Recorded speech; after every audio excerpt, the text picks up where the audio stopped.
ఓం శ్రీ సాయిరామ్. అందరికీ నమస్కారం. శ్రీ పాంచజన్యంకి స్వాగతం. భగవద్గీత 6వ అధ్యాయంలో ఉన్నాం మనం. ఆత్మ సంయమన యోగం, ఈ యొక్క మనో నిగ్రహంకి సంబంధించి ధ్యాన యోగంలో కూర్చోవడం కావచ్చు, మిగిలినటువంటి ఆ యొక్క ధ్యాన స్థితిని పొందేటటువంటి ఏ విధంగా పొందాలి, తర్వాత ఆ స్థితిని పొందినటువంటి వాడి యొక్క మహాత్మ్యం ఏ విధంగా ఉంటుంది, అతని లక్షణం ఏ విధంగా ఉంటుందని చెప్తూ ఉన్నాడు పరమాత్ముడు. ఇప్పుడు 26వ శ్లోకంలోకి వెళ్ళబోతున్నాం మనము. ఇక్కడ పరమాత్ముడు ఈ యొక్క స్థిరమైనటువంటి మనసు లేనటువంటి వాడి గురించి చెప్తా ఉన్నాడు. యతో యతో నిశ్చరతి మనశ్చంచలమస్థిరం తతస్తతో నియమ్యైతత్ ఆత్మన్యేవ వశం నయేత్. ఇక్కడ ఈ యొక్క యతో యతో అంటున్నాడు. ఎక్కడెక్కడ ఏ ఏ శబ్దాది విషయముల యందు తిరుగుతూ ఉంటుందో మనస్సు, బాహ్యమైనటువంటి విషయాల పట్ల ఎప్పుడు కూడా తిరుగుతూ ఉంటుంది, వాటి పట్ల ఆకర్షితమైతూ ఉంటుంది. అలాంటి మనస్సు ఎందుకు అంటే మనశ్చంచలమస్థిరం అంటున్నాడు. అది చంచలమైనటువంటిది, అస్థిరమైనటువంటిది. కాబట్టి అలాంటి మనస్సుని ఆ బాహ్య విషయాల నుంచి నిగ్రహించాలి, వాటి నుంచి పట్టి లాక్కొని రావాలి. ఆ ప్రయత్నపూర్వకంగా అది సాధ్యము. తతస్తతో నియమ్యైతత్ అంటున్నాడు.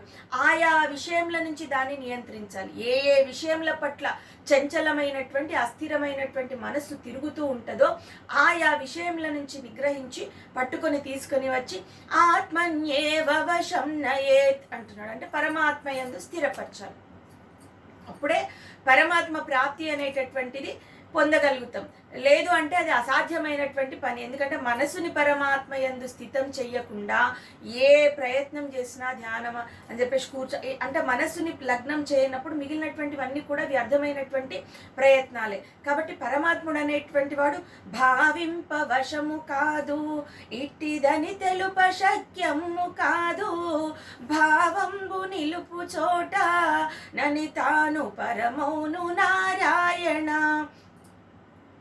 అంటే ఈ యొక్క అంటే పరబ్రహ్మం ఎలాంటిది అని అంటే దాన్ని భావించడం కష్టం, ఊహించడం కష్టం. తర్వాత మాటలతో ఇట్లాంటిది పరబ్రహ్మం అని చెప్పడం కూడా కష్టం. కానీ ఒకే ఒక విషయం, భావంబు నిలుపు చోట మనసుని లగ్నం చేస్తే నని తాను పరమౌను నారాయణ. అప్పుడు పరమాత్ముడే తనని తను దత్తం చేసుకుంటాడు. మనసు నిలిపినటువంటి భక్తుడికి తనను తాను అర్పించుకుంటాడు, తన లోపల చేర్చుకుంటాడు అనేటటువంటి భావన.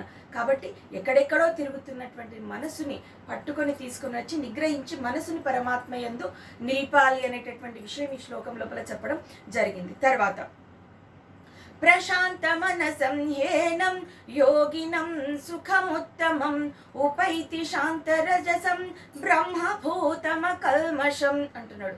ఇప్పుడు ప్రశాంత మనసం, ప్రశాంతమైనటువంటి మనస్సు కలిగి ఉండాలి. యోగినం సుఖముత్తమం, అలాంటి యోగి ఉత్తమమైనటువంటి సుఖాన్ని పొందగలుగుతాడు, విశిష్టమైనటువంటి సుఖాన్ని పొందగలుగుతాడు. ఉపైతి శాంతి రజసం అంటున్నాడు. ఉపైతి శాంత రజసం. ఇప్పుడు ఉపైతి అంటే బాహ్య విషయాల నుంచి విముక్తి పొందడం, బాహ్య విషయంలో నుంచి అన్నింటినీ కూడా విషయ భోగంల నుంచి విముక్తి పొందడం అని చెప్పచ్చు. అట్లాగే శాంత రజసం అంటున్నాడు. రజో విషయమైనటువంటి యొక్క రజస్తమ విషయమైనటువంటి యొక్క వికారాలు ఏవైతే ఉంటాయో వాటి నుంచి విముక్తి పొంది, అంటే అన్నింటినీ గుణాలకి అతీతంగా ఉండి పూర్తిగా బాహ్య విషయాల నుంచి తొలగి మనసుని ప్రశాంతంగా ఉంచుకున్నటువంటి వాడు బ్రహ్మభూతమ కల్మషం అంటున్నాడు. అకల్మషం, మళ్ళీ ఇది చాలా ముఖ్యమైనటువంటి పాయింట్. మనసుని కల్మషం లేకుండా చేసుకోవాలి, అంటే చిత్తశుద్ధి అనేటటువంటిది కావాలి. ఎన్ని చేసినా కూడా, అంటే మిగిలినటువంటి ప్రయత్నాలు ఎన్ని చేసినా కూడా ఈ చిత్తం అనేటటువంటిది శుద్ధిగా లేకపోతే ఈ యొక్క బ్రహ్మాన్ని పొందడం, పరబ్రహ్మని పొందడం అనేటటువంటిది అసాధ్యమైనటువంటి పని. అది మళ్ళీ మళ్ళీ చెప్తామన్నాడు పరమాత్ముడు. మనసుని నిగ్రహించి తీసుకొని పట్టి మనసుని స్థిరపరచు పరమాత్ముడి అని చెప్తూ ఆ మనసు కూడా ఏ విధంగా ఉండాలి ఈ శ్లోకంలో చెప్తున్నాడు. శుద్ధి కలిగినటువంటిది ఉండాలి. కాబట్టి అకల్మషమై ఉండాలి, పాపరహితమై ఉండాలి అని చెప్పేసి చెప్తా ఉన్నాడు. అది మనకు చాలా సందర్భాల లోపల విషయం చెప్పడం జరిగింది. ఆత్మశుద్ధి లేని ఆచారమది ఏలా, భాండ శుద్ధి లేని పాకమేలా, చిత్తశుద్ధి లేని శివ పూజలేలరా, విశ్వదాభిరామ వినురవేమ. ఈ చిత్తశుద్ధి గురించినటువంటి విషయాలు ఎంతో మంది మహానుభావులు చెప్పడం జరిగింది. ఎందుకంటే పరమాత్ముడికి మనసు అనేటటువంటిది స్థిరపరచడం అవసరం. శుద్ధి అయినటువంటి మనస్సు, చిత్తం అనేటటువంటిది శుద్ధితో ఉండాలి. ఆ మనసు కూడా పూర్తిగా పాపం లేనటువంటిది అయి ఉండాలి అని చెప్పేసి, కాబట్టి అకల్మషం అంటున్నాడు. అప్పుడు పరబ్రహ్మ ప్రాప్తిని పొందగలుగుతాము అని చెప్పేసి చెప్తా ఉన్నాడు. మనసు ప్రశాంతంగా ఉండాలి, తర్వాత బాహ్య విషయాల పట్ల నుంచి విముక్తి పొందాలి, తర్వాత రజోగుణమైనటువంటి వికారాలను వదిలేయాలి, శాంతి కలిగి ఉండాలి.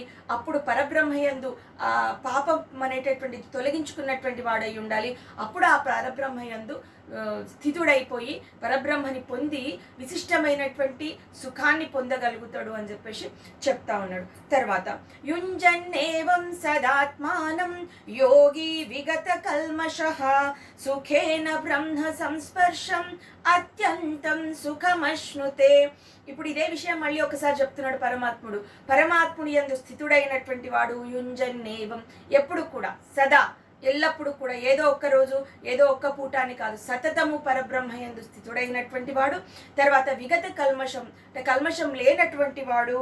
సుఖేన బ్రహ్మ సంస్పర్శం అంటున్నాడు. అతడు బ్రహ్మస్పర్శ పొందుతాడు, బ్రహ్మానందం పొందుతాడు.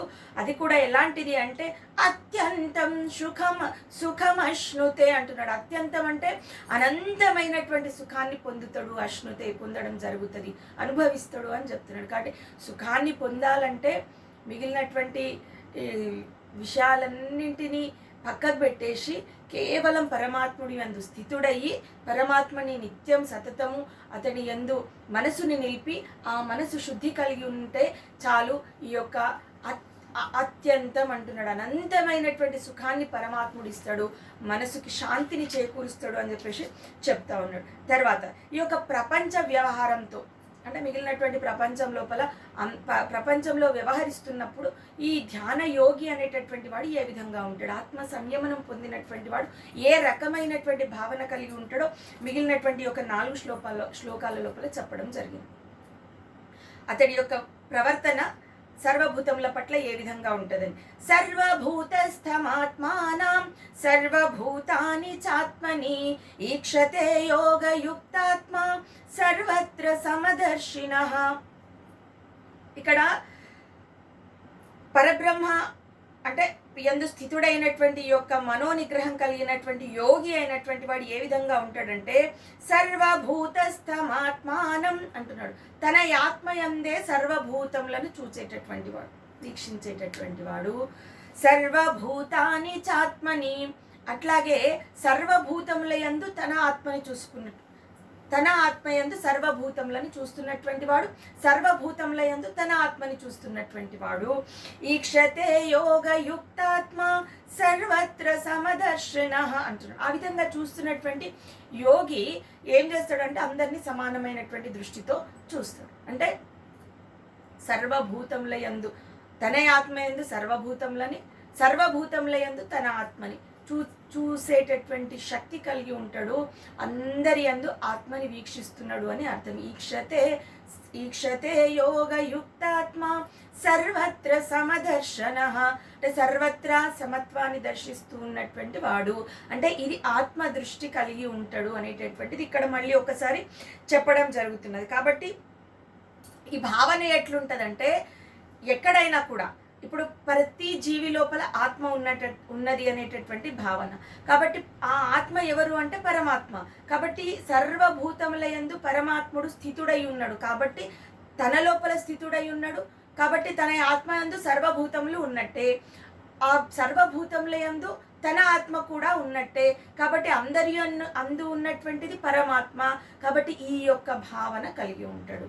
అలాంటి వాడు ఈ యొక్క సర్వత్రా సమత్వాన్ని దర్శించేటటువంటి శక్తి కలిగి ఉంటాడు అనేటటువంటిది భావన.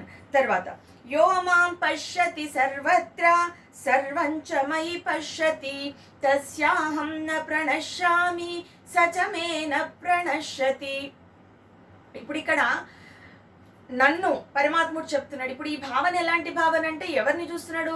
ఇందాక చెప్పినట్టుగా సర్వభూతములలో తన ఆత్మను చూస్తున్నాడు, తన ఆత్మలో సర్వభూతములను చూస్తున్నాడు అంటే అక్కడ ఉన్నటువంటిది పరమాత్మనే. కాబట్టి ఇక్కడ ఏం చెప్తున్నాడు తర్వాత శ్లోకంలో?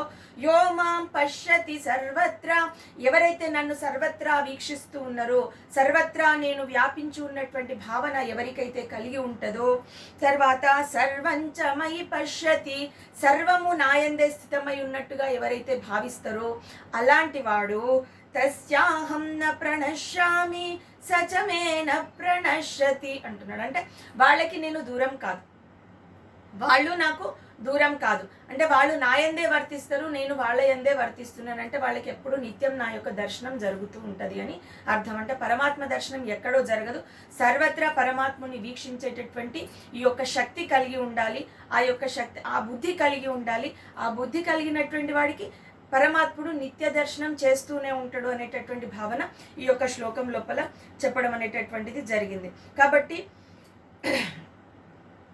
నీవు సకలంబుగాని ఉన్నదే నీ కన్న వేరొక్కటి, జీవుండని వర్ణించుట వ్యవహార సిద్ధికి నారాయణ.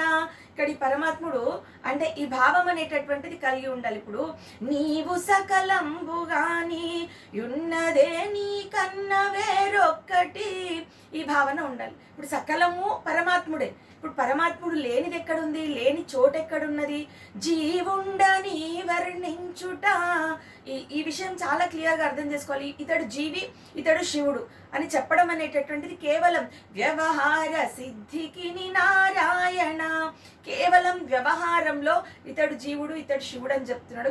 కానీ నిజమైనటువంటి ఆత్మజ్ఞానం కలిగినటువంటి వాడి బుద్ధి ఎట్లుంటుందంటే జీవుడు వేరు, శివుడు వేరు కాదు. ఎందుకంటే ప్రతి జీవుడి లోపల ఉన్నటువంటిది పరమాత్ముడే. అలా దర్శించగలిగినటువంటి వాడికి పరమాత్ముడు నిత్య దర్శనం ఇస్తాడు అనేటటువంటి భావన ఈ యొక్క శ్లోకం లోపల చెప్పబడి ఉన్నది. తర్వాత సర్వభూత స్థితం యో మాం భజత్యేకత్వమాస్థితః సర్వథా వర్తమానోపి సయోగి మయి వర్తతే. ఇప్పుడు ఈ విధంగా సర్వత్రా సర్వభూత స్థితం యో మాం అంటున్నాడు. అంటే అందరి లోపల స్థితుడై ఉన్నటువంటి నన్ను ఎవరైతే చూస్తున్నారో వాళ్ళు నన్ను ఎప్పుడు కూడా భజిస్తూనే ఉంటారు, కొలుస్తూనే ఉంటారు. అప్పుడు అలాంటి వాళ్ళు నిత్యము సర్వదా వర్తమానోపి అంటున్నాడు. అంటే సకల కార్యములయందు వర్తించుచున్నా కూడా అని అర్థం. అంటే సర్వదా అన్ని వ్యవహారములు చేస్తూ ఉన్నా కూడా అతడు దేని యందు వర్తిస్తున్నట్టు అంటే నా యందే వర్తిస్తూ ఉన్నాడు. సయోగి మై వర్తతే అంటే వ్యవహారం చేస్తున్నాడు అని చెప్పే కంటే దైవం లోపల రమిస్తున్నాడు అని చెప్పచ్చు. కాబట్టి దైవమునందే వర్తిస్తున్నాడు అని చెప్పేసి చెప్పచ్చు. కాబట్టి సర్వత్రా పరమాత్ముని చూసేటటువంటి వాడు ఏ కార్యం చేసినా కూడా పరమాత్మ యందు వర్తిస్తున్నట్టుగా భావన అని చెప్పేసి పరమాత్ముడు చెప్తా ఉన్నాడు. అలాంటి వాడు నిత్యం నన్ను పూజిస్తూనే ఉంటాడు, శ్రద్ధాభక్తులు కలిగి అని చెప్పేసి. ఆత్మౌపమ్యేన సర్వత్రా సమం పశ్యతి అర్జున సుఖం వా యది వా దుఃఖం సయోగి పరమో మతః. ఇప్పుడు ఆత్మౌపమ్యేన సర్వత్రా అంటున్నాడు. అంటే తన వలనే సర్వము కూడా, తను ఏ విధంగా ఉంటాడో సర్వము అదే విధంగా అనేటటువంటి భావన. సమం పశ్యతి అర్జున. ఈ సమం అనేటటువంటిది అంటే సమత్వ భావన కలిగి ఉండడం, తన యందు ఉన్నటువంటి ఆత్మ సర్వత్రా ఉన్నటువంటిది ఆత్మని అనేటటువంటి ఈ భావన ఏదైతే ఉందో అది సమత్వాన్ని చూపించగలుగుతుంది. అప్పుడు సుఖం వా యది వా దుఃఖం సయోగి మై వర్తతే అంటున్నాడు. అంటే సుఖ దుఃఖాలని సమానంగా చూస్తూ ఉండేటటువంటి భావన ఉంటుంది. అంటే ఎక్కడైనా కూడా ఏదైనా అది ఇది అంతా పరమాత్మే అన్నప్పుడు సుఖం పరమాత్మే, దుఃఖం పరమాత్మే అనేటటువంటి భావన కూడా కలిగి ఉంటుంది అని చెప్పేసి చెప్పొచ్చు. కాబట్టి ఇది ఫైనల్గా మళ్ళీ ఒకసారి పరమాత్ముడు ఏం చెప్తున్నాడంటే సమత్వ భావన కలిగి ఉండాలి, సర్వ జీవుల పట్ల సమత్వ భావన కలిగి ఉండాలి, ద్వంద్వముల పట్ల కూడా సమత్వ భావన కలిగి ఉండాలి అని చెప్పేసి పరమాత్ముడు చెప్తా ఉన్నాడు. ఇప్పుడు ఇదంతా కలగడానికి ఏది సాధ్యమవుతుందంటే ఆ యొక్క స్థితి పొందడానికి ఏ పదం చెప్తూ ఉన్నాడు మళ్ళీ అంటే సమత్వము అనేటటువంటి పదం ఏదైతే చెప్తున్నాడో ఆ పదం వినంగానే అర్జునుడికి ఒక ప్రశ్న వచ్చింది. మళ్ళీ ఏమని అడుగుతున్నాడు అంటే, యోయం యోగస్త్వయా అర్జున ఉవాచ యోయం యోగస్త్వయా ప్రోక్తః సామ్యేన మధుసూదన ఏతస్యాహం న పశ్యామి చంచలత్వాత్ స్థితిం స్థిరాం అంటున్నాడు. అంటే ఇక్కడ సామ్యేన అంటున్నాడు, అంటే సమభావం. ఈ యొక్క సమభావం ఏదైతే ఉందో పరమాత్మ, అది నా మనస్సు ఇంకా ఆ యొక్క అంటే సమత్వ స్థితిని పొందలేకపోతున్నది. ఎందుకంటే నా మనసు అనేటటువంటిది ఇంకా చంచలంగానే ఉన్నది అంటున్నాడు. కాబట్టి దాని గురించి నాకు మళ్ళీ ఒక్కసారి చెప్పమని అడుగుతున్నాడు. కాబట్టి సమభావం గురించి నువ్వు చెప్పినటువంటి ఈ యొక్క యోగ స్థితి ఏదైతే ఉందో అది పూర్తిగా స్థిరంగా నిలవనటువంటి కారణంగా, నా మనసు చంచలంగా ఉన్నటువంటి కారణంగా ఈ యొక్క సమభావం పొందేటటువంటి యోగి స్థితిని నేను తెలుసుకోలేకపోతున్న పరమాత్మ, మళ్ళీ ఒకసారి చెప్పు అని చెప్పేసి అడుగుతా ఉన్నాడు. అది అర్థం కావట్లేదు అని క్లియర్గా చెప్తున్నాడు. ఎందుకు అర్థమైతలేదు అంటే, నా మనసు ఇంకా చంచలంగానే ఉంది అని చెప్పేసి చెప్తా ఉన్నాడు. ఎందుకంటే చంచలత్వా స్థితిం స్థిరాం అంటున్నాడు. అందుకని నేను తెలుసుకోలేకపోతున్నా అని అడిగాడు. ఇంకొకటి ఏమంటున్నాడంటే, అచంచలం హి మనః కృష్ణ ప్రమాది బలవదృఢం తస్యాహం నిగ్రహం మన్యే వాయోరివ సుదుష్కరం.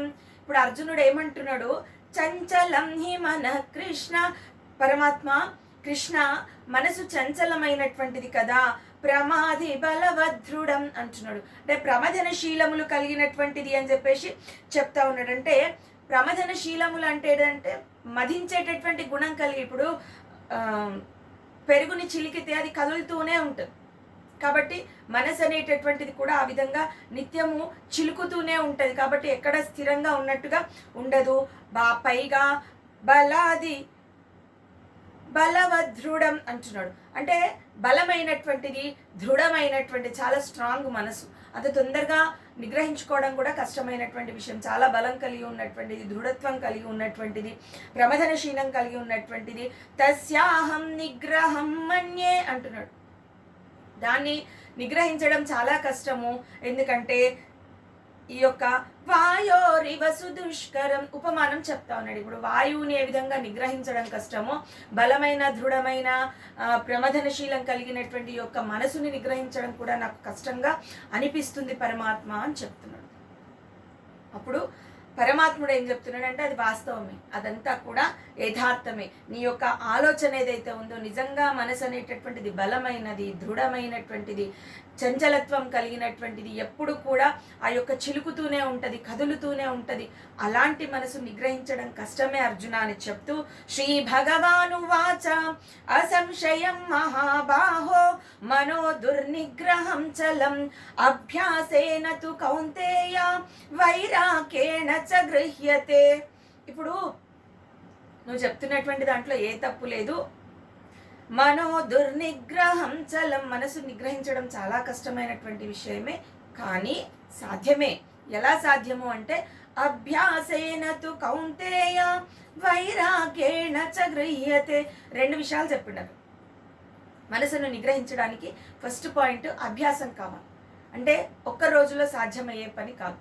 అందుకే అంటున్నాడు శనై శనై అని. శనై రూపరయత, క్రమక్రమంగా అని చెప్పడం జరిగింది. కాబట్టి మనసు నిగ్రహించాలి అంటే సాధన అనేటటువంటిది అవసరం. అది నిత్యం సాధన చేస్తూ ఉంటే, అభ్యాసం చేస్తూ ఉంటే అది పాసిబుల్ అవుతుంది. రెండవది వైరాగ్యం అనేటటువంటిది అవసరం. అంటే బాహ్య విషయాల పట్ల ముందు ఆలోచన మార్చుకుంటే, బాహ్య విషయాల పట్ల ఆసక్తిని వదిలేసుకుంటే, అప్పుడు మెల్లమెల్లగా అభ్యసించడం ద్వారా ఈ యొక్క మనసుని నిగ్రహించుకోవచ్చు. ముందు వైరాగ్యం అవసరం. అన్ని విషయాల పట్ల వ్యతిరేక భావన, అంటే వాటి నుంచి ఒక విముక్తి కలిగేటట్టుగా, ముఖ్యంగా మీ బాహ్య విషయాలు, ఇంద్రియ విషయాల పట్ల మొదటి అధ్యాయంలోనే మనం తెలుసుకున్నాం. అర్జునుడు వైరాగ్య స్థితి పొందిన తర్వాతనే పరమాత్ముడు భగవద్గీత చెప్పడం ఆరంభించుడు. ఎందుకంటే ఈ యొక్క ఏది వద్దు, నాకు రాజ్యం వద్దు, సుఖం వద్దు, భోగం వద్దు అనేటటువంటి యొక్క వైరాగ్య భావన కలిగిందాం. అప్పుడు పరమాత్ముడు గీత బోధించడం అనేటటువంటిది మొదలుపెట్టాడు. కాబట్టి ముందు వైరాగ్యం పొందాలి. దేని పట్ల అవన్నీ కూడా ఒక రోతలాగా భావించేటటువంటి స్థితికి ఎదగడం అనేటటువంటిదే వైరాగ్యం. కాబట్టి ఆ వైరాగ్యాన్ని పొందడం ఒక ఎత్తు. అది పొందిన తర్వాత మెల్లమెల్లగా క్రమంగా అభ్యాసం అనేటటువంటిది కూడా అవసరం. ఈ అభ్యాసం ద్వారా, వైరాగ్యం ద్వారా ఖచ్చితంగా మనసుని నిగ్రహించవచ్చు అర్జున అని చెప్పేసి చెప్తా ఉన్నాడు. సాధనమున పనులు సమకూరు ధరలోన, ఖచ్చితంగా సాధన ద్వారా ఏదైనా శక్యమే అని చెప్తూ సాధన లేకపోతే కష్టం అని చెప్తా ఉన్నాడు. అసంయతాత్మనా యోగో దుష్ప్రాప ఇతి మే మతిః వశ్యాత్మనా తు యతతా శక్యో వాప్తుముపాయతః. అదే విషయం ఇక్కడ చెప్తా ఉన్నాడు. ఏమని చెప్తున్నాడు? అసంయతాత్మనా యోగో అంటున్నాడు. ఎప్పుడైతే మనసుని నిగ్రహించుకోకపోతే, ప్రయత్నం చెయ్యకపోతే, అభ్యాసం చేయకపోతే, దుష్ప్రాప ఇతి మే మతిః యోగం సిద్ధించడం అనేటటువంటిది సాధ్యమయ్యే పని కాదు. ఇది నా అభిప్రాయం. కాబట్టి ఖచ్చితంగా మనస్సుని వశం చేసుకోవడానికి పురుష ప్రయత్నం మన అవసరము. ఒకవేళ ఆ ప్రయత్నం చేయకపోతే మనసును వశం చేసుకోవడం కష్టం, యోగ స్థితిని పొందడం అసాధ్యం అని చెప్పేసి నేను చెప్తా ఉన్నాను. కానీ వశాత్మనా తు యతతా, ప్రయత్నం ద్వారా మాత్రం ఈ యొక్క మనసుని నిగ్రహించవచ్చు. శక్యో వాప్తుముపాయతః అంటున్నాడు. ప్రయత్నం ద్వారా అది సాధించడం అనేటటువంటిది మాత్రం సాధ్యమవుతుంది, శక్యము అంటున్నాడు. కాబట్టి అది పాసిబుల్ అవుతుంది. కానీ అభ్యాసం ద్వారా, నిత్య ప్రయత్నం ద్వారా, పురుష ప్రయత్నం ద్వారా మాత్రమే సాధ్యము. ఒకవేళ ప్రయత్నం లేకపోతే మాత్రము మనసుని నిగ్రహించడం అనేటటువంటిది అసాధ్యం. రెండు విషయాలు చెప్తున్నాడు. మొదటి పాదంలో అసాధ్యం చెప్తున్నాడు, రెండవ పాదంలో పురుష ప్రయత్నం నిత్యం సతతం జరుగుతూ ఉంటే ఖచ్చితంగా మనసుని నిగ్రహించవచ్చు అర్జున అని చెప్పేసి చెప్పడం జరిగింది. కాబట్టి ఆ తర్వాత మనసుని నిగ్రహించడం జరగచ్చు అంటే ప్రయత్నం ద్వారా సాధ్యము అని చెప్పి తర్వాత అర్జునుడు ఏం అడుగుతున్నాడు అంటే, అర్జున ఉవాచ అయతి శ్రద్ధయోపేతో యోగాచలిత మానసః అప్రాప్య యోగ సంసిద్ధిం కాం గతిం కృష్ణ గచ్చతి. ఇది చాలా ఇంపార్టెంట్ పాయింట్. ఎందుకంటే సహజంగా లోకంలో చాలా మందికి వచ్చేటటువంటి ప్రశ్న ఇది. ఇప్పుడు ఇక్కడ ఎవరైతే సంయమి కానివాడు అని చెప్తున్నాడు అంటే, శ్రద్ధతో పరమాత్ముణ్ణి కొలిచే ప్రయత్నం చేస్తూ ఈ యొక్క యోగ స్థితి పొందడానికి ఎన్నో రకాలుగా ప్రయత్నం శ్రద్ధతో, భక్తితో నిత్యము కూడా పరమాత్మని కొలిచేటటువంటి ప్రయత్నం చేసి కూడా మనసు అనేటటువంటిది నిగ్రహించబడని కారణంగా, ఏ కారణం చేతనైనా మనసు నిగ్రహించబడకుండా అతడు యోగ సిద్ధి పొందకుండానే మరణిస్తే అతడి పరిస్థితి ఏంటి కృష్ణ అని అడుగుతున్నాడు. అంటే ప్రయత్నం జరిగింది, అక్కడ శ్రద్ధతో జరిగింది, భక్తితో జరిగింది, ఈ యొక్క యోగ స్థితి పొందేటటువంటి ప్రయత్నం చేయడం జరిగింది. కానీ అప్రాప్య యోగ సంసిద్ధిం అంటున్నాడు. అంటే యోగం ప్రాప్యం కాకముందే, పొందకముందే అతడు గనక మరణిస్తే, ఎందుకు ఆ యోగం ప్రాప్యం కాలేదు అని అంటే మనసు చలించడం ద్వారా, మనసుకి స్థిరం రాకపోవడం ద్వారా. ఇందాకంతా మనసు ఏ విధంగా నిగ్రహించుకోవాలో చెప్పాడు. కానీ ఏదో ఒక కారణం చేత మనసు నిగ్రహించుకోలేనటువంటి పరిస్థితుల లోపల ఈ యొక్క యోగ సిద్ధి అనేటటువంటిది ప్రాప్తించకుండానే కనుక ఒక జీవి మరణిస్తే కాంగతిం కృష్ణ గచ్చతి, ఏం గతి పొందుతాడు? ఇప్పుడు ఆ స్థితి ఎట్లా ఉంటుంది అని చెప్పేసి అడగడం జరిగింది. అప్పుడు ఇంకొక ప్రశ్న కూడా వేస్తున్నాడు అతడు.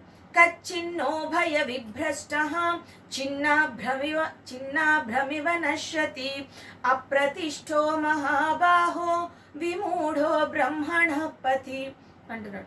ఇక్కడ మోక్ష ప్రాప్తి తర్వాత స్వర్గ ప్రాప్తి రెండు విధాలుగా చెప్పడం అనేటటువంటిది జరిగింది. చాలా సందర్భాల లోపల అంటే అక్కడ మోక్షం పొందకుండా ఇక్కడ స్వర్గం పొందకుండా అనేటటువంటి భావన కలిగి ఉన్నది.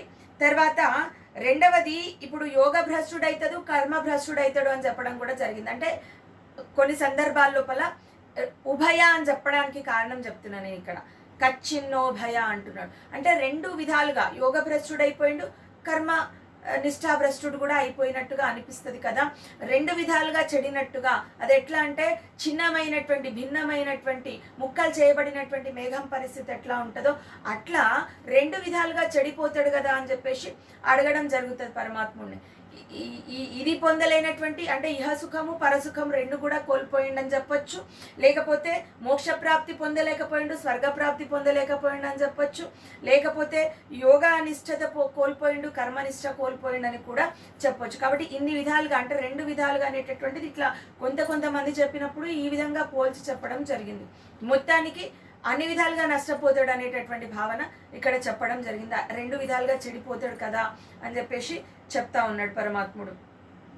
అంటే ఆ తర్వాత ఈ యొక్క విషయంని పరమాత్ముడిని అడుగుతున్నాడు. ఏమని అంటే ఏ తన్మే సంశయం కృష్ణ చేతుమర్హస్య శేషతః త్వదన్య సంశయస్యాస్య చేతా నహ్యుపపద్యతే. ఇప్పుడు నాకు ఒక అనుమానం అనేటటువంటిది మొదలైంది. అది కూడా ఎట్లాంటి అనుమానం అంటే అసలు మొత్తానికి చెడిపోతానేమో అంటే ఒకవేళ ప్రాప్తించకుండా నా మరణం యోగం అభ్యాసనం మొదలుపెట్టి మధ్యలోనే మరణిస్తే రెండు విధాలుగా చెడిపోయినటువంటి వాడిని అయిపోతానేమో అనేటటువంటి భయం ఆయనకి కలిగి అదే పరిస్థితి ఎట్లా ఉంటుంది. ఇప్పుడు నాకు ఈ అనుమానం కలిగింది, దీన్ని ఎవరు ఛేదిస్తారు అంటే కేవలము మీరు కాకుండా ఇంత పెద్ద సమస్యని ఇంకెవరు కూడా నాకు చెప్పలేరు. దీనికి అర్హత కూడా మీకే ఉంది. ఈ విషయం గురించి పూర్తిగా వివరించగలిగినటువంటి అర్హత కూడా మీకే ఉంది. మీరు తప్పితే నాకు ఈ యొక్క మార్గం చూపించేటటువంటి వాళ్ళు ఇంకెవ్వరు కూడా లేరు అంటుంది. త్వదన్య సంశయస్యాస్య, నిన్ను కాకుండా అన్యులెవరు కూడా ఈ సంశయాన్ని నివృత్తి చేయలేరు పరమాత్మ, దయచేసి నాకు ఉపదేశించు అని చెప్పేసి చెప్తా ఉన్నాడు. ఈ శ్లోకం చూస్తే మళ్ళీ మనకు ఒకటి గుర్తొస్తుంది. తద్విద్ధి ప్రణిపాతేన పరిప్రశ్నేన సేవయా ఉపదేక్షంతి తే జ్ఞానం జ్ఞానినస్తత్వదర్శినః. పరిప్రశ్న. ఇప్పుడు ఆ ప్రశ్నను ఎట్లా వేసిండు ఆయన అంటే వినయంతో విధేయతతో, నువ్వు కాకుండా ఇంకొకరు చెప్పేటటువంటి పరిస్థితి లేదు, నువ్వు తప్పితే ఇంకొకరికి అర్హత లేదు అని చెప్తున్నాడు. కాబట్టి ఆ పూర్తిగా భారం అనేటటువంటిది గురువు పైన వేసి గీతాచార్యుల వారిని ప్రశ్నిస్తున్నట్టుగా ఇక్కడ మనకి అర్థమవుతుంది. కాబట్టి అడిగేటప్పుడు వినయంతో అడగాలి, విధేయతతో అడగాలి. మళ్ళీ ఒక్కసారి అర్జునుడు ఆ యొక్క లక్షణాలు ఇక్కడ మనకి కనిపిస్తూ ఉన్నాయి. తర్వాత ఇప్పుడు పరమాత్ముడు చెప్తున్నటువంటి విషయాలు అంటే రెండు విధాలుగా చెడిపోవడం అనేటటువంటిది కచ్చిన్నో భయ విభ్రష్ట అనేటటువంటి దానికి సమాధానాలు అనేటటువంటివి ఇక్కడి నుంచి చెప్పబడింది. అంటే చాలా మంది సహజంగా చిన్న చిన్న కర్మలు ఆచరించడానికి అంటే దైవానికి సంబంధించినటువంటి కర్మలు ఆచరించేటప్పుడు లేకపోతే దైవ కార్యక్రమాలు చేసేటప్పుడు సహజంగా వచ్చేటటువంటి ప్రశ్నలు, అమ్మ మధ్యన ఏమన్నా అయితే, లేకపోతే ఏదైనా ఆటంకం జరిగితే, లేకపోతే ఏదైనా సమస్య వచ్చేస్తే మళ్ళీ పాపం వస్తుంది, ఇదొక ప్రశ్న వస్తుంది. ప్రతి సాధారణ జీవి ఎవరైనా అడిగితే ఎందుకబ్బా మొదలుపెట్టి మళ్ళీ ఏమైనా అయితే లేనోటి నెత్తి నొప్పి, ఇది కామన్ క్వశ్చన్. సమాజంలో ప్రతి వాళ్ళు ఈ యొక్క ప్రశ్న వేసుకుంటూ ఉంటారు. అంటే ఎప్పుడైతే దైవ కార్యం మొదలు పెడతారో దానివల్ల జరిగేటటువంటి నష్టం ఎట్టి పరిస్థితుల్లోనూ ఉండదు అని పరమాత్ముడు చెప్తా ఉన్నాడు. పార్థ నైవేహ నాముత్ర వినాశస్తస్య విద్యతే నహి కళ్యాణ కృత్ కశ్చిత్ దుర్గతిం తాత గచ్చతి అంటున్నాడు. ఇప్పుడు పార్థ నైవేహ, ఇహ అంటే ఈ లోకంలో, అముత్ర అంటున్నాడు అంటే పరలోకంలో ఎక్కడ కూడా ఈ యొక్క వినాశస్తస్య విద్యతే అని చెప్పడం జరిగింది. అంటే ఈ యొక్క విద్యకి, ఆధ్యాత్మిక విద్య ఏదైతే ఉందో దానికి వినాశనం అనేటటువంటిదే లేదు. అంటే ఇహంలో పరంలో ఎక్కడ కూడా వినాశనం అనేటటువంటిది లేదు. నహి కళ్యాణ కృత్ కశ్చిత్ అంటున్నాడు. అంటే ఇవి ఏం కార్యక్రమాలు? ఆధ్యాత్మిక కార్యక్రమం అంటేనే కళ్యాణమైనటువంటి కార్యక్రమం, శుభమైనటువంటి కార్యక్రమం.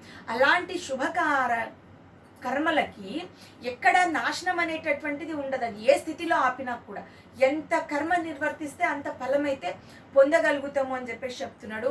దుర్గతిం తాత గచ్చతి అంటున్నాడు. నహి కళ్యాణ కృత్ కశ్చిత్ అంటున్నాడు.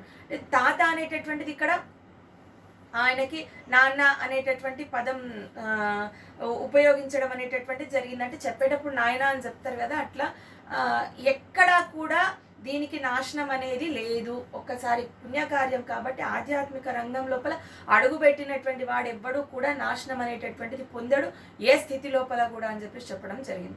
తర్వాత ప్రాప్య పుణ్యకృతాం లోకాన్ ఉషిత్వా శాశ్వతి సమాహ శుచీనాం శ్రీమతాం గేహే యోగ భ్రష్టోభిజాయతే. ఈ విధంగా యోగ భ్రష్టుడైనటువంటి వాడు ఎవరైతే ఉంటారంటే మధ్యలోనే మరణం పొంది ఈ యొక్క యోగం ప్రాప్తించినటువంటి వాడు ఈ యొక్క పుణ్య లోకాలని పొందుతాడు. ప్రాప్య పుణ్యకృతం అంటున్నాడు.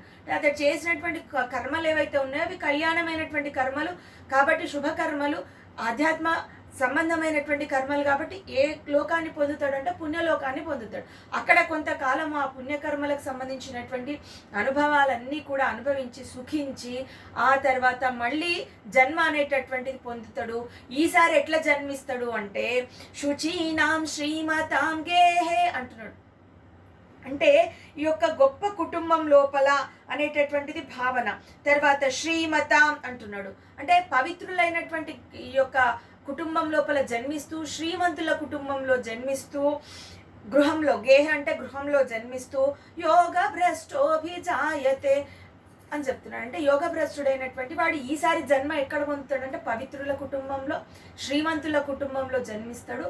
తర్వాత ఆ యొక్క ఏదైతే యోగ భ్రష్టత పొందిండో అది ఇప్పుడు మళ్ళీ కంటిన్యూ చేయడానికి, అంటే దాన్ని మళ్ళీ పొందడానికి చేసేటటువంటి ప్రయత్నానికి అనువైనటువంటి కుటుంబంలో జన్మిస్తాడు. ఏ రకమైనటువంటి ఆటంకాలు, కష్టములు లేకుండా యోగ స్థితిని పొందేటటువంటి ప్రయత్నం చేయగలిగినటువంటి కుటుంబంలో ఈసారి జననం అనేటటువంటిది జరుగుతుంది. కాబట్టి ఎక్కడ నష్టం జరిగింది?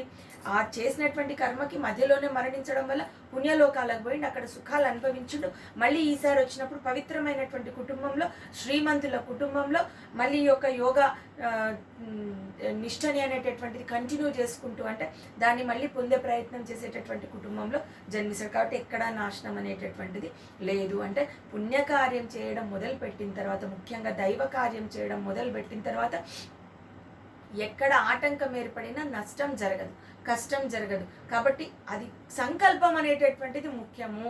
ఆ సంకల్పం నెరవేర్చుకునే దిశగా ప్రయత్నిస్తున్నప్పుడు ఆటంకాలకి భయపడకూడదు, ఎందుకంటే అది పరమాత్ముడికి తెలుసు. కాబట్టి భయపడిపోయి మొదటికే మోక్షం లేనట్టుగా అసలు ఆరంభమే చేయకపోవడం అనేటటువంటిది మూర్ఖత్వం. అది ఆలోచించాలి. పరమాత్ముడు ఒకటి కాదు 4-5 శ్లోకాల విషయంలో ఇది చెప్తా ఉన్నాడు. తర్వాత ఇప్పుడు ఇక్కడి వరకు సామాన్య యోగి గురించి చెప్పిండు. అంటే సామాన్య స్థితి అంటే ఒక 40% యోగ స్థితి పొంది ఆ తర్వాత మరణించినట్టు, అంటే పూర్తిగా పొందకుండా 40% అంటే కొంత శాతం పొంది మరణించినటువంటి వాడు యోగి పుణ్యలోకాలకు పోతాడు. తర్వాత మళ్ళీ మంచి కుటుంబంలో జన్మిస్తాడని చెప్పాడు. ఆ తర్వాత ఉత్తమ తరగతి యోగికి చెందినటువంటి శ్లోకం చెప్తా ఉన్నాడు ఇక్కడ.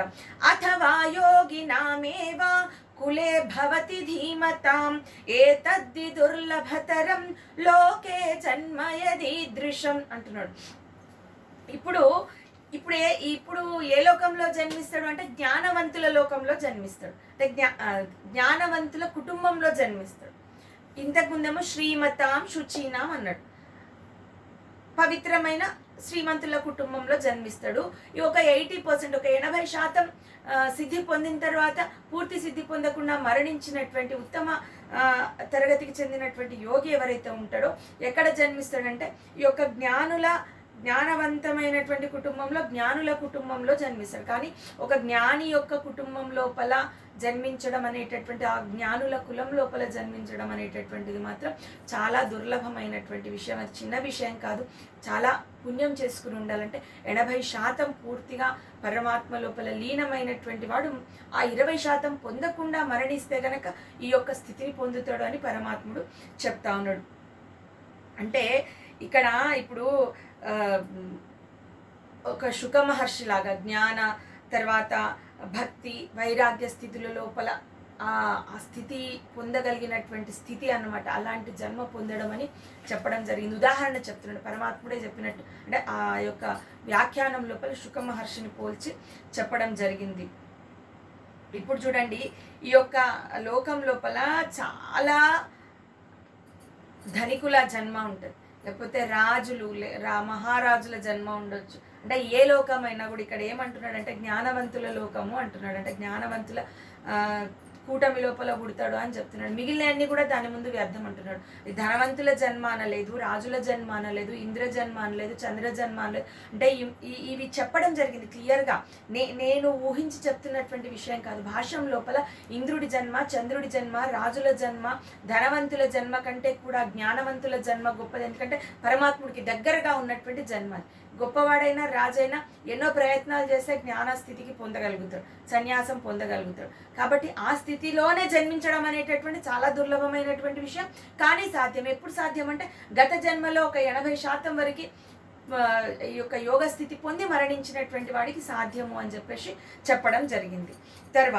ఆ తర్వాత ఏం చేస్తాడు అనంటే ఈ సాధారణ యోగి, సామాన్య యోగి కావచ్చు, లేకపోతే విశిష్టమైనటువంటి యోగి, ఇద్దరు కూడా నెక్స్ట్ జన్మ పొందిన తర్వాత ఏం చేస్తారంటే తత్ర తం బుద్ధి సంయోగ వియోగం తత్ర తం బుద్ధి సంయోగం లభతే పౌర్వదేహికం ఏతతే చ తతో భూయః సంసిద్ధౌ కురు నందన అంటున్నాడు.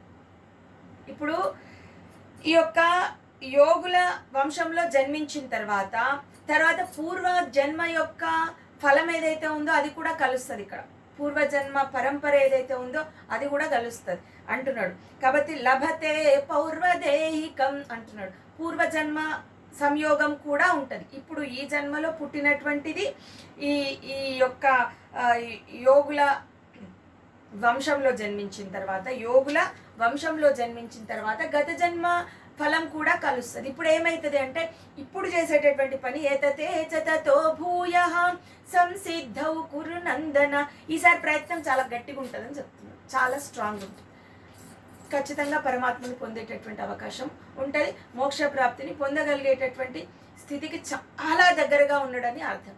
కాబట్టి గత జన్మలో చేసేటటువంటి కర్మలు ఈ జన్మకి ఏ విధంగా మనకు ఉపయోగపడతాయి అనేటటువంటిది ఇక్కడ క్లియర్గా చెప్పడం జరిగింది. ఖచ్చితంగా పూర్వజన్మ సంయోగం అనేటువంటి పూర్వజన్మ కర్మ ఫల సంయోగం అనేటటువంటి ఈ జన్మలో ఉంటుంది అని చెప్పేసి చెప్తా ఉన్నాడు. తర్వాత పూర్వాభ్యాసేన తేనైవ హ్రియతే హ్యవశోపి సహ జిజ్ఞాసురపి యోగస్య శబ్ద బ్రహ్మాతి వర్తతే.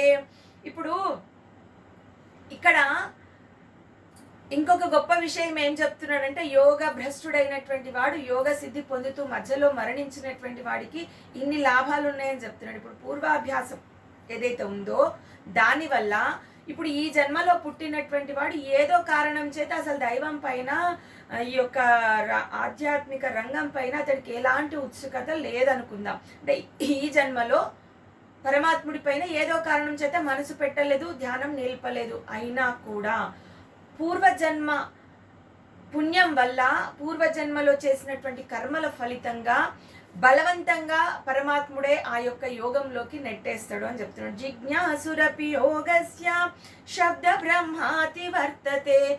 ఆ విధంగా వేదములలో చెప్పినటువంటి ఈ యొక్క విషయాల పట్ల జిజ్ఞాస కలిగేటట్టు హ్యవశోపి సహా అంటున్నాడు. అంటే బలవంతంగా అక్కడికి లాక్కొని పోతుంది ఆ యొక్క శక్తి, పూర్వాభ్యాస శక్తి. అంటే గత జన్మ శక్తి అనేటటువంటి అటువైపు లాక్కొని పోతుంది అని చెప్తున్నారు. అంటే ప్రయత్నం మనది కాకపోయినా ఆ పూర్వాభ్యాస లాభం అంటే పూర్వజన్మ కర్మఫలం ఏదైతే ఉందో అదే మన యొక్క ఈ యొక్క వేదాలలో చెప్పబడినటువంటి ఈ యొక్క ఆధ్యాత్మిక మార్గంలోకి లాక్కొని పోతుంది అని చెప్పేసి ఆ వాటి పట్ల జిజ్ఞాస కలిగేటట్టు చేస్తుంది అని పరమాత్ముడు చెప్తా ఉన్నాడు. తర్వాత ఇప్పుడు ప్రయత్నాద్యతమానస్తు యోగి సంశుద్ధ కిల్బిషః అనేక జన్మ సంసిద్ధః తతో యాతి పరాం గతిం.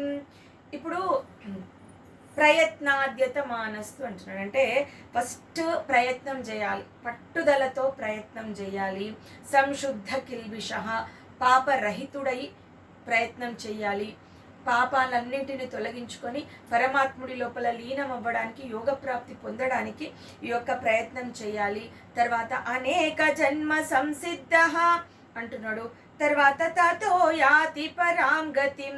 కాబట్టి అనేక జన్మల ఫలితం అనేటటువంటిది ఏదైతే ఉంటుందో ఆ జన్మల ఫలితంగా నిత్యం ప్రయత్నం చేస్తూ ఉంటే ఖచ్చితంగా మోక్ష ప్రాప్తి అనేటటువంటిది పొందగలుగుతాము అని చెప్పేసి చెప్తా ఉన్నాడు. కాబట్టి అనేక జన్మ సంస్కారాల ప్రభావం అనేటటువంటిది ఉంటుంది.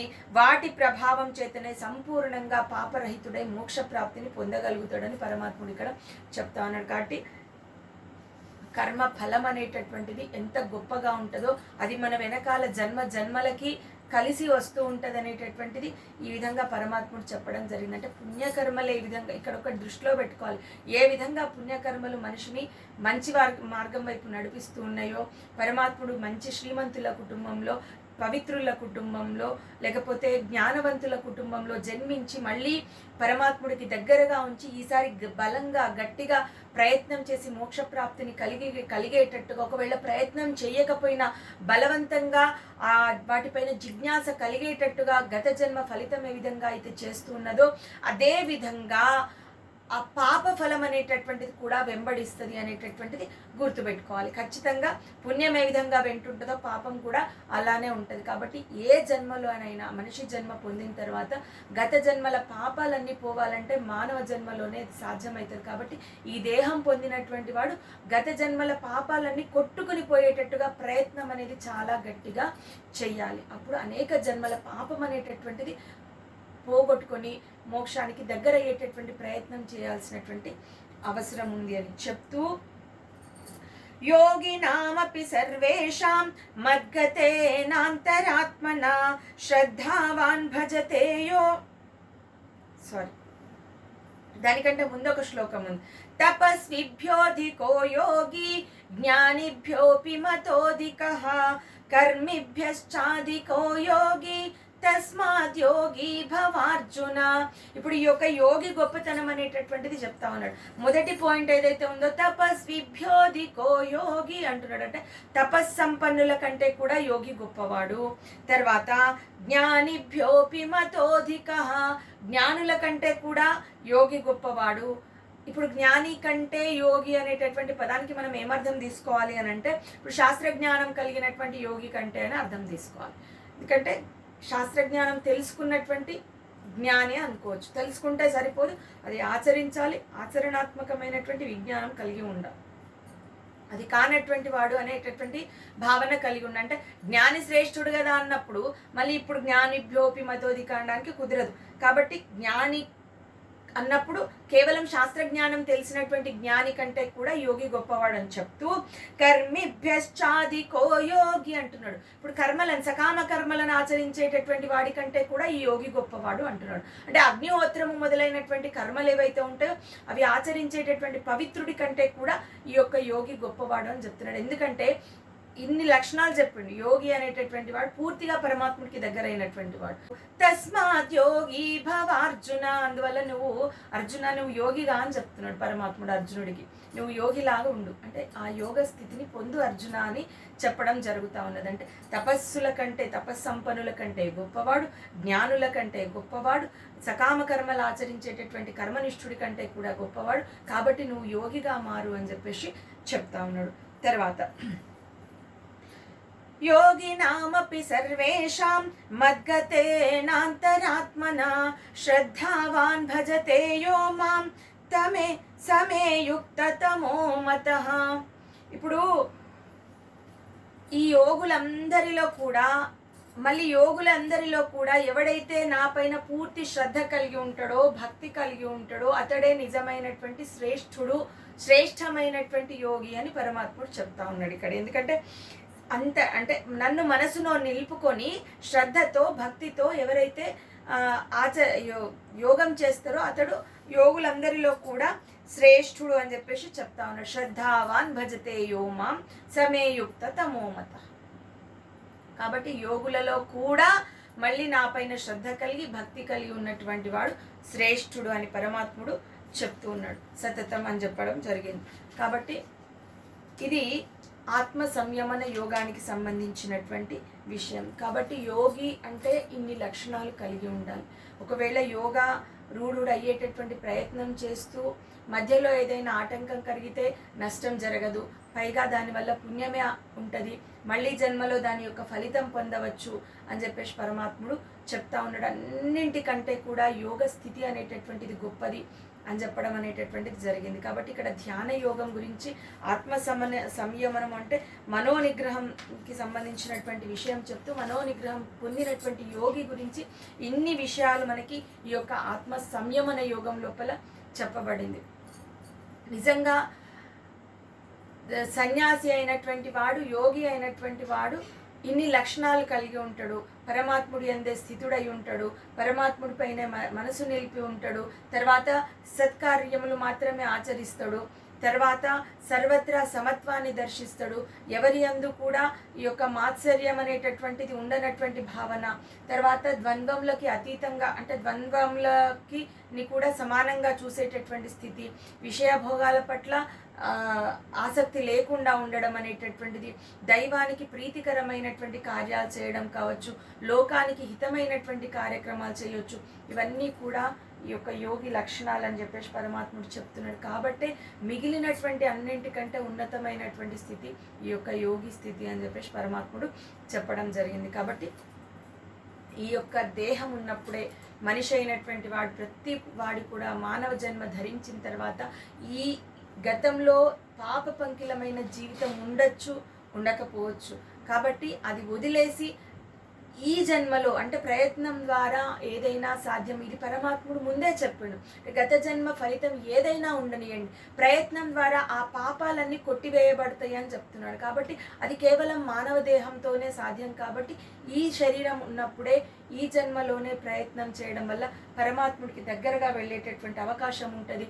జనన మరణ రూపం, జనన మరణ దుఃఖ రూపమైనటువంటి ఈ యొక్క సంసార బంధం నుంచి విముక్తి పొందేటటువంటి అవకాశం ఉంటుంది. కాబట్టి ప్రయత్నం చేయాలి, నిత్య సాధన చేయాలి, వైరాగ్యంతో అది సాధ్యమవుతుంది, తర్వాత అభ్యాసంతోనే అది సాధ్యమవుతుంది అని చెప్పేసి పరమాత్ముడు చెప్పడం జరిగింది.